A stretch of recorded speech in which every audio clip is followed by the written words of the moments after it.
1400 வருடங்களுக்கு முன்பு உலக அத்தியாயத்தின் இறுதி சகாப்தம் பெரும் சத்தத்துடன் வந்தது. இந்த உலகத்தில் வந்த அனைத்து வேதங்களும் ஒரே மரபு வழி தொடர்ச்சிதான். அதன் சாரம் ஒரே இறைவன், ஒரே மனிதநேயம், ஒரே நீதி, ஒரே சத்தியம். ஆனால் காலப்போக்கில் மனிதர்கள் அதை மாற்றினர். சத்தியம் மறைக்கப்பட்டது. உலகம் தெளிவான வழிகாட்டலை எதிர்பார்த்து காத்து கொண்டிருந்த அதே நேரத்தில் பாலைவன பூமியில் மெக்கா நகரில் ஒரு மனிதர் தோன்றினார். அவரது பெயர்தான் முகமது. சிலை வணக்கம், பாவச் செயல்கள், கடவுள் பெயராலேயே நடப்பதை பொறுத்து கொள்ள முடியாத முகமது அவர்கள் வெறுத்து ஒதுங்கி மெக்கா நகரில் உள்ள ஜபுல் நூர் மலையில் ஹிரா குகையில் தியானம் மேற்கொள்ளலானார்.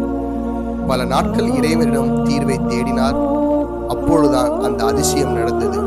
இறைவன் வானவர்கள் மூலியமாக முகமதிடம் பேசினார். அப்பொழுது இறுதி வேதம்தான் அவருக்கு இந்த ஹிரா குகையில் வழங்கப்பட்டது. நபி பட்டம் வழங்கப்பட்டு உலகத்தின் இறுதி அத்தியாயம் தொடங்கியது இந்த ஹிரா குகையில்.